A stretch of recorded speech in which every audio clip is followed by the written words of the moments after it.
Hello everyone, welcome back to the channel. So every time I talk about this kind of subject, I lose massive amounts of subscribers, but it needs to be talked about anyway. And I don't want to be clairvoyant here, but this is a conversation that everyone is going to have to confront, okay? Whether you like it or not, whether you want to talk about it or not, race in the United Kingdom is going to be the main talking point moving forward. It's going to divide people. It's going to separate people from their families. It's going to divide communities. But race will become a more important talking point than almost anything else we've seen in this country for a long time. Something we've never wanted to confront, something we never want to talk about. But I swear, guys, this is going to be the main talking point moving forward. And it's going to get worse. It started with small things, and then it's moving forward with bigger things. And recently, obviously, the Gary Neville thing, saying that he blames angry white middle-aged men for the divisions in this country, apart from, you know, all the people that are doing the other things like stabbing children. He blames the white working class working men. This is not a comfortable conversation. It's not something I want to talk about, but it is something that I have been incessantly talking about or highlighting, because I do think this is the issue of our times. This is the issue of our times. Get used to talking about it. Get used to it now, because if you get harassed on the streets by your family members or by your boss or something like this because you've mentioned something randomly in a conversation and they took offense to it, if you're not properly equipped to defend your point of view, you will be left completely alone, abandoned, maybe without a job, because you can't articulate your thoughts correctly. Now, Gary Neville and others like him have chosen a side, and this is what I think most people feel uncomfortable with, choosing sides. But Gary Neville believes that this country is for the world. It's as simple as that.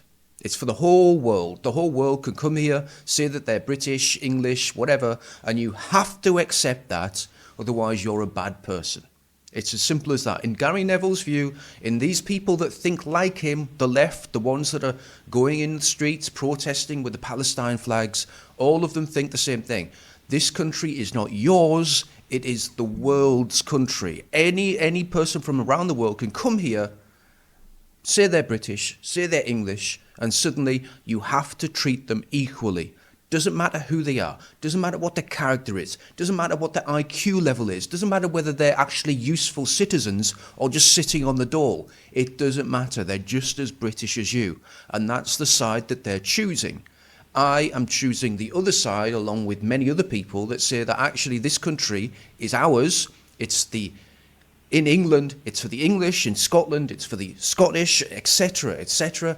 But you need to choose a side, and you need to be able to ground your arguments in a strong philosophical and historical and cultural context.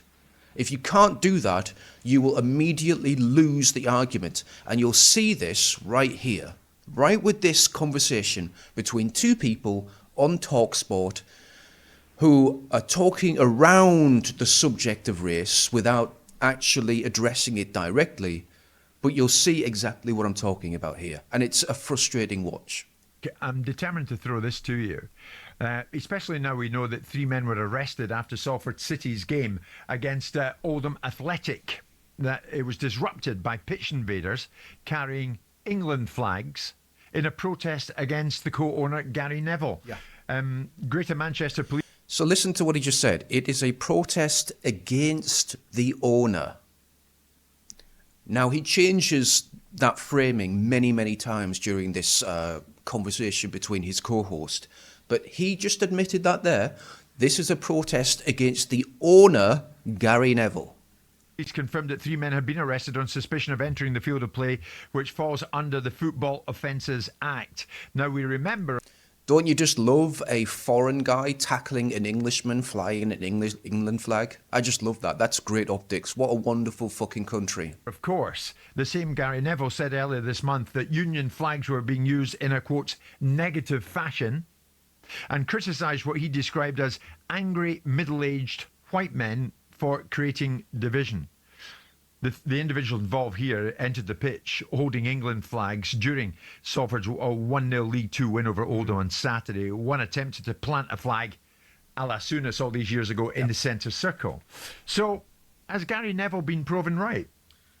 Well, I mean, I know one of the And I don't think either of these people mentioned this, but Gary Neville came out and said something incredibly divisive, right? And then because people are protesting what he said, suddenly he's been proven right by his initial statement.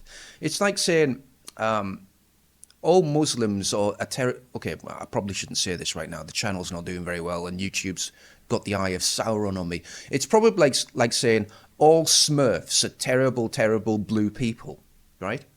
And you keep going on about Smurfs, and then you get attacked by a Smurf, and you go, well, Jesus Christ, I guess I'm right. The far right groups have claimed that this was their idea, and Britain First. Britain First. They may well be right. I mean, there's no evidence that these people are Britain First members. We'll have to have that confirmed for us. But it doesn't alter the central premise of what Gary Neville said. What Gary Neville said in the wake of a terror attack was that the anger in this country was coming from middle-aged white men, and they're inappropriate for them to have it. And the flag is being weaponised by racists. It's absolute nonsense. I also want to say that I think that pivot to middle-aged white men, the problem, is again trying to separate the very rapidly developing relationship between the working class white women that are starting to support their husbands and come out to the rallies. They want to demonise again just white people of England so that their partners, their children, their whatever, right, they disassociate themselves from the middle-aged angry white men. They don't want to be a part of that scene or whatever. I think it is just a tactic used by the establishment to create division among the people that are trying to save this country. It's very effective. It really is, guys. It's terribly effective. No one wants to be associated with these people, and that's exactly what they want. They want you to start being more and more divided. Absolute nonsense. I drive around the streets of this country, whether it's in Epsom or Wimbledon or parts of the country that are nice little leafy suburbs and Union Jack flags are flying everywhere, because people want to have some value in some of the challenges this country's got. And what Gary didn't do, Gary's point was, Gary, if you wanted to make it about Tommy Robinson or Farage, then why don't you name them? What you did was you inflated it to being everybody and dragged everybody into this conversation. And I'm still not happy with the fact that Gary Neville did that. I still fundamentally disagree. I listened to another show on our platform about 4 or 5 days later, ironically, with Max Rashton and his little mate, where they had some left-wing immigration activists come on talk about the fact that there was no balance in the conversation between you and I, whilst having no balance in their conversation, i.e. no one disagreed with my principle. I think you did a little bit. So I've talked about this many times, guys. The left will constantly call you names, like call you a racist while actually being a racist, call you disingenuous while being disingenuous. They know exactly what they're doing, but they know that you have principles, and that's your weakness, right? You've got principles. You stand up for free speech. You stand up for honesty. You stand up for being forthright. They don't have any of those values, but they will pretend that they do and then use those values against you. And they do this very often. This is an often used tactic of the left. Or you push back on it, certainly. I did. Yeah, you pushed back on it and questioned and said, why did I call Gary Neville a coward? On their show, then no one pushed back, yet they had the irony to suggest that no one was pushing back on our show. It was a very simple premise. People in this country want central values. They want to have a value set rather than being told left, right and centre, this country has got a colonial past, this country was responsible for slave trading, this country is institutionally racist, this country does this country does that. People are looking... But no other country did anything wrong. It's just the UK for some reason, or any other white country. But we're being invaded by people that are actually really, really bad. They're not very good people. They're not from good countries. They're doing the exact same things that they accuse us of, and that's their excuse for invading our countries, while history proves that every single country has some kind of evil, demonic past. Every single country has done something wrong. There is no good country. There are no good people, okay? There is no good civilization. We've all done terrible things. At least the UK ended slavery. At least the UK actually gave civilization to the world. They'll never thank us for that, though. Looking at it going, unlike America, where you've got a written constitution, you know what your values are, this country doesn't have it. So a flag is something valuable. So when you've got some little champagne socialist like Neville coming out and suggesting that everybody that aligns with wanting to have the values of their country, and one of them is a representation of a flag, that they're all middle-aged, angry white men. First of all, not everybody in this country that stands behind a Union Jack is white. No, I accept that. Second of all, what an appalling time to have said it after, in the wake of an Islamist, terror attack. And the third... Actually, that's a really great point. Thank you very much. Gary Neville came out and said that just after some Jewish people were killed by a Muslim. And he's blamed middle-aged white men. I don't know how he got to that point, but I think he's either disingenuous, lying, or he's an agitator. You guys can let me know. Third thing is, why judge people without knowing what they are? And if you want to be specific about who's weaponising the flag, name them. Yeah, Don't name your workers on a building site, or tell everybody else that waves a flag, me including, that somehow you're sowing division and you're a racist. Yeah, but hang on. If we name people, if we name a group, let's do it. I mean, the game, Salford City against Oldham, the British far-right political party, Britain First, claimed on social media it had planned the protest. Who cares? And posted a video of the incident. There's always going to be where some of the members of cares? the crowd were wearing clothing with the words "Gary Neville is a traitor" before they went on to cares? the pitch. because people feel So very... does that not sum up what Gary was saying? People feel very strongly... Angry, middle-aged, white men. They feel very angry at what Gary Neville was attempted to do, which is categorise people from a position of speaking on behalf of them without even understanding what their motivations are, what their concerns might be. If you've got an issue about the policies of this country, and when this person coming on the show saying, well, people, there's only 30,000 asylum seekers staying in hotels. That's a lie. It's 120,000 people. 90,000 were staying in HMOs. But the fact of the matter is that people have a right to say something without having... When you call somebody a racist when they make an observation you don't like, what you're doing is saying you don't have to contend with them because they're a racist. And that's what Neville was doing. And that's what people were really angry about. And there might be bad actors. There might be people... It is obvious, guys. It is obvious that these people just use this language. They use this method of confrontation to just shut you up and silence you. We've had to deal with this for decades now. I think everyone is very familiar with the tactics that these people use. It started with saying, oh, well, that's not politically correct. You can't say that. That's not politically correct, to getting you fired because you said that, diversity isn't our strength. People that weaponise the flag, that do it for the wrong reasons. But the bulk of the country... So he was right then? No, but he didn't... He made... There are people who do just that, weaponise the flag. Then why didn't you say that? To create division. Why did you talk about your workers on your building site and a country full of angry white men? That's what he said. I didn't say it. He said it. Yeah, but it happened at his game. It happened at Salford City's game. But they would do. Right in front of him. But they would do because where does Neville reside? Where does he lurk about? He lurks about at his football club. So they're going to make their... So again, I don't know. I think this guy is usually playing devil's advocate, so I'm going to give him the benefit of the doubt. But he started this segment saying this was a protest against Gary Neville. So the fact they turned up to the Salford football ground, which Gary Neville owns, is obvious. It's like it's obviously going to happen. It's logical.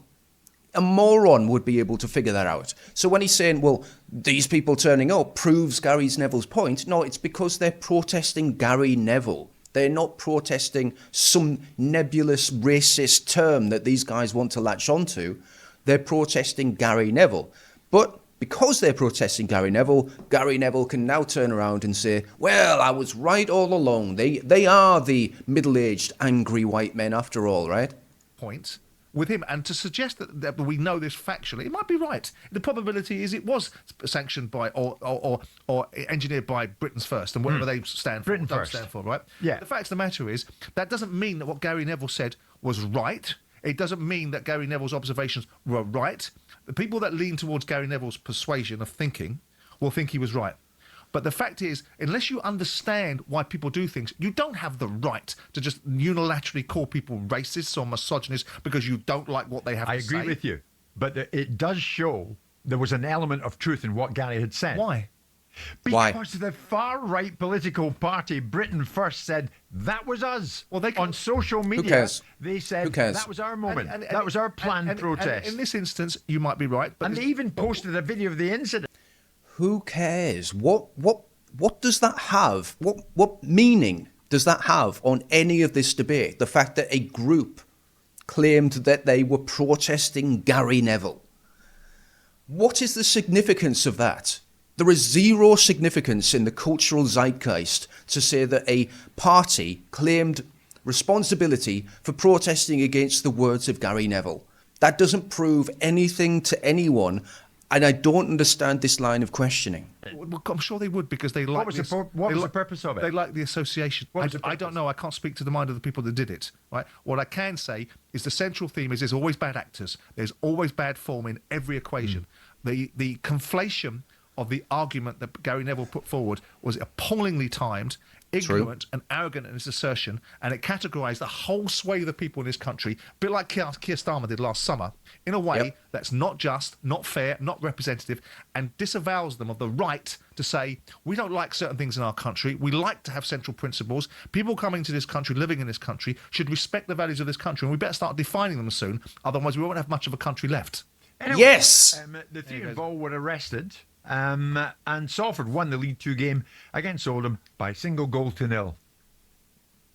So again, I think this guy's actually pretty sound. Usually he's on point, but he does play devil's advocate, and he has to try and push the other side. He has to try and push their opinions and their points of view, because if you allow a little bit of space in the argument or the conversation for the left to worm into and to sow seeds of doubt, that's where the problem lies. Get their conversation out there. Put everything that they're trying to push into the public light, into the conversation, and then tackle it directly. Good job, guys. Good job. If you like this video, please subscribe. I'll see you later. Bye-bye.